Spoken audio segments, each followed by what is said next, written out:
اللهم صل على سيدنا ومولانا محمد۔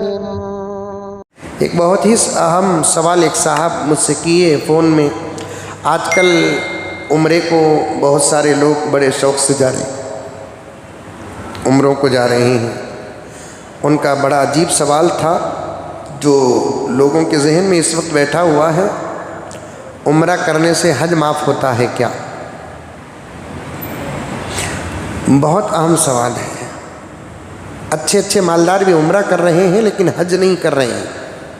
عمرہ کرو وَأَتِمُّ الْحَجَّ وَالْعُمْرَةَ لِلَّهِ، عمرہ کرو لیکن پہلے حج کرو۔ 100 عمرہ کریں گے تب بھی آپ کے اوپر جو فرض حج ہے وہ معاف نہیں ہوگا۔ لوگ حج کی فکر نہیں کرتے اور عمروں کی فکر کرتے ہیں، اور عجیب دماغ ہے۔ حج 5 لاکھ روپے حضرت حج، 7 لاکھ روپے حضرت حج بول کر بول رہی ہیں، پھر بیوی کو بچوں کو سب کو بلا لے کر جا رہی ہیں، اس میں 10 لاکھ روپے خرچ ہو رہے ہیں۔ 10 لاکھ روپے خرچ کر کے پوری فیملی کو عمرہ کرانے سے وہی پیسہ اپنے اوپر خرچ کر کے حج کر لینا یہ ضروری عمل ہے۔ عمرہ کرنے سے حج معاف نہیں ہوتا۔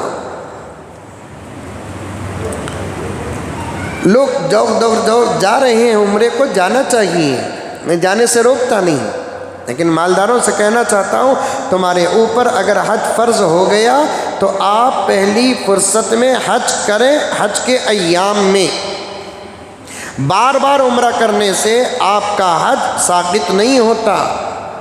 میرے نبی حریص تھے بندوں کے، اللہ کے بندوں کے ایمان کے بارے میں بڑی فکر کرتے تھے، لیکن اس مالدار سے آپ نے چہرہ موڑ لیا جس کے پاس دولت تھی ہے لیکن وہ حج نہیں کرتا۔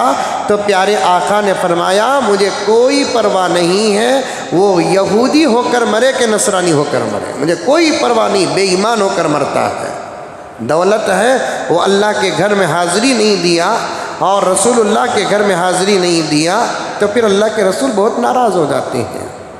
ایک سوال انہوں نے کیا، اب تو حج کرے کہ حاجی صاحب بول کر پوچھے تو نہیں عمرہ کر لیا میں، ایسا بول رہے ہیں کہ اب ان کو حج کی ضرورت نہیں ہے۔ اور ایک بات ہے، 5 لاکھ روپے ہوگا حضرت حج، 5 لاکھ روپے ہوگا حضرت حج، پھر کتنا بھی ہونا، تمہیں کتنے میں کرے حضرت؟ ہمیں 70-80 ہزار روپے میں کرے۔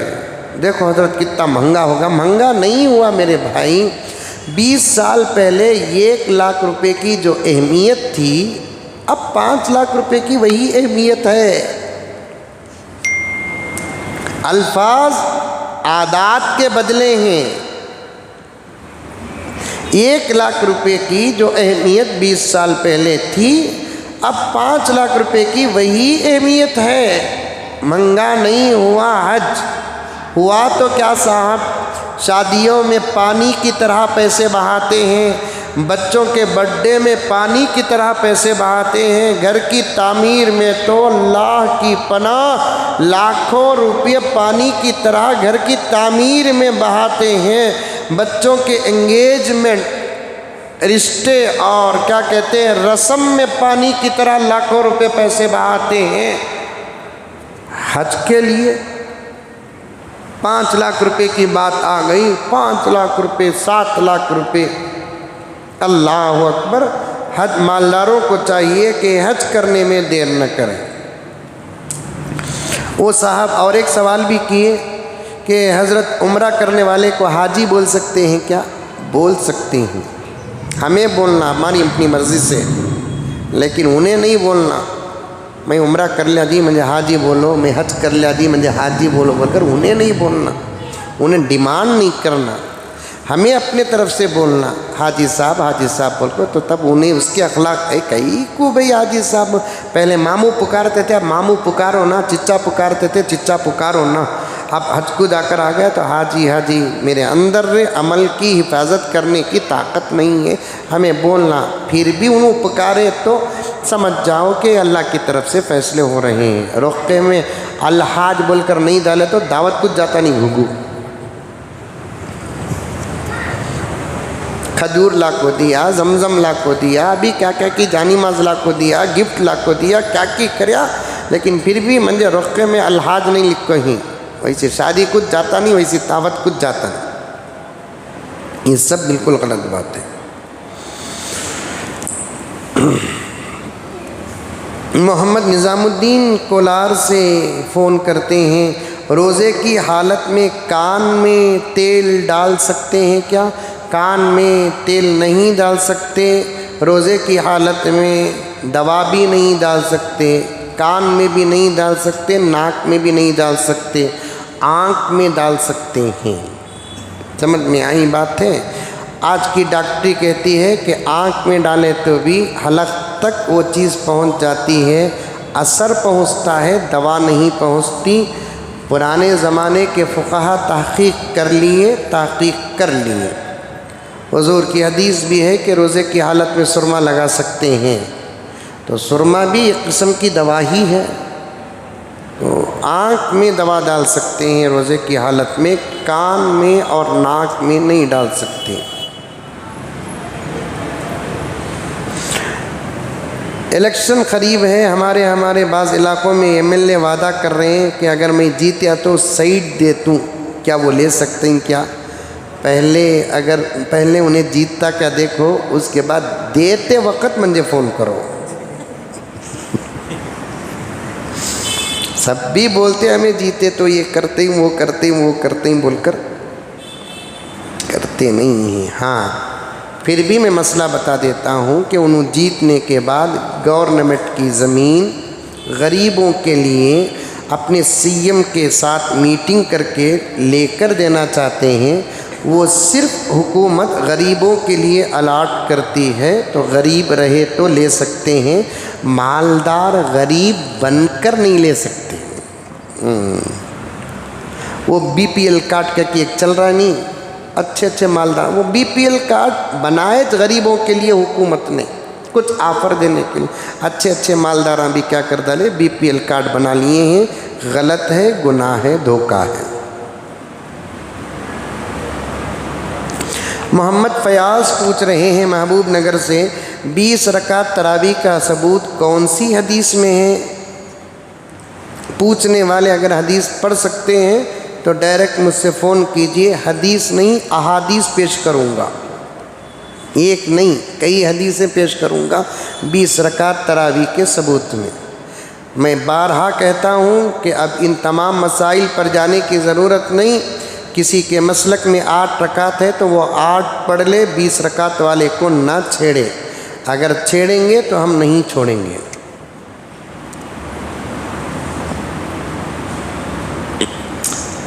محمد نواب حیدرآباد سے فون کرتے ہیں، بہنوئی کے انتقال کے بعد بہن پر بھائیوں کا کیا حق ہے؟ اسی طرح بہنوں کی وراثت دینے کے لیے دوسرے بڑے راضی نہ ہو تو کیا کرنا؟ سب سے پہلی بات یہ ہے کہ بہن کے شوہر کا اگر انتقال ہو گیا، اس کے بچے ہیں، تو پھر اس ایک بہن کی ذمہ داری بھائی نہیں لیں گے تو پھر کون لیں گے؟ مسلمان ہے، دل نرم ہے، تو پھر ایسے بیوہ بہنوں کی ذمہ داری لو۔ حدیث میں آتا ہے جس کی ذمہ داری میں بیوہ یا یتیم ہو اس کی مدد اللہ کرتے ہیں، ڈائریکٹ اللہ کرتے ہیں اس کی مدد۔ جس کے گھر میں، جس کی ذمہ داری میں یتیم یا بیوہ ہو تو اس کی مدد اللہ تعالیٰ کرتے ہیں۔ سگے بھائیاں بہن بیوہ ہو گئی تو دیکھتے نہیں، بھائی اگر کمزور ہو گیا بہن نہیں دیکھتی، یہ بھی گناہ ہے۔ اگر انہیں دیکھنا چاہتی اس کا شوہر سخت ہے تو اس پر کوئی حرج نہیں۔ بھائی مختار ہوتا ہے، بہن مختار نہیں ہوتی۔ بہن کسی کے ماتحت رہتی ہے، بہنیں اگر کمزور ہے تو بھائی حضرات بہنوں کا پورا ساتھ دے۔ سمجھ میں آئی باتیں؟ بھائی بہن کا رشتہ بڑا قیمتی رشتہ ہے۔ دوسرا سوال وہی صاحب کرتے ہیں، بہنوں کو وراثت دینے میں بڑے رکاوٹ بنتے ہیں، یہ نکما پن ہے، غلیظ پن ہے۔ یہ سمجھ میں آئی بات ہے؟ شریعت نے بہنوں کو جو وراثت دیا تو وہ برابر بھائی نکال کر دینا، میں کئی مرتبہ جمعے میں کہہ دیا ہوں، جو بھائی اپنے بہنوں کا حق نہیں دیتے ان کی دنیا بھی خراب اور ان کی آخرت بھی خراب۔ مدھیہ پردیش سے ایک صاحب فون کرتے ہیں، اختر علی صاحب مسجد میں بلند آواز سے قرآن پڑھ سکتے ہیں کیا؟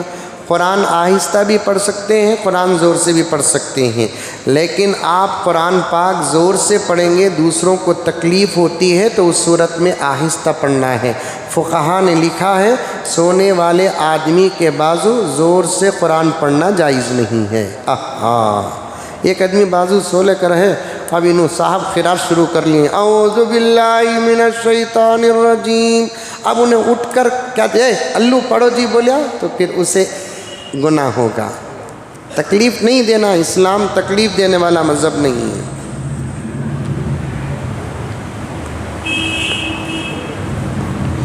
میں کالج میں پڑھتا ہوں، میرے روز کے خرچ کے پیسے جمع کر کے 50,000 روپے رکھا ہوں، کیا اس پر زکوٰۃ ہے؟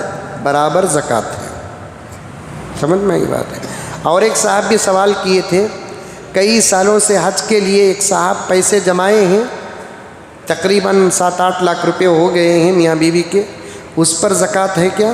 فقہا نے صاف لکھا ہے حج کے لیے جمع کی گئی رقم وہ جتنے سال جمع ہو رہی ہے اتنے سال کی زکوٰۃ دینا۔ حج کٹ نازل جا رہی ہے، زکوٰۃ دے کر جاؤ۔ کتنا ہے بھئی؟ 10 لاکھ روپے کو کتنا دینا ہے؟ 25,000 روپے دینا ہے۔ بچوں کو خاموش کرو۔ یہ بات ہے۔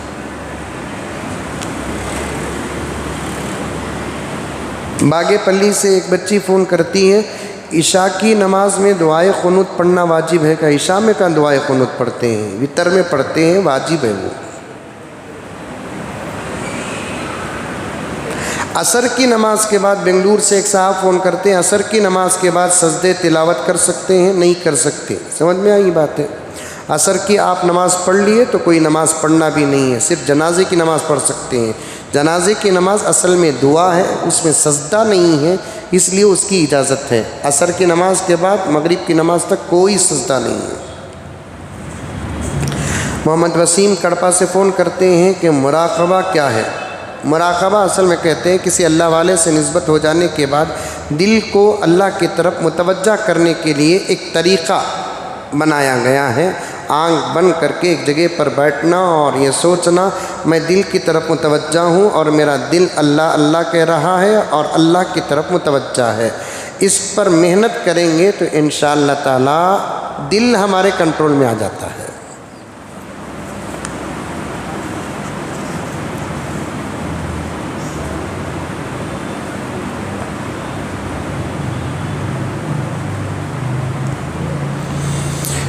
ایک صاحب کہتے ہیں کہ وہ کھیتی میں کام کرتے ہیں کسی قریے میں، وہاں پر ایک مسجد ہے، میں وہاں نماز پڑھتا تھا اہل سنت کی مسجد میں۔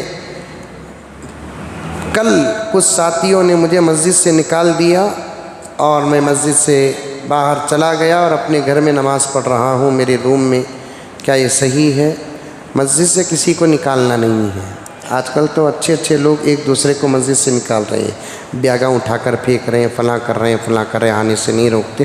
ایسے ہرگز کرنا نہیں ہے، مسجد اللہ کا گھر ہے۔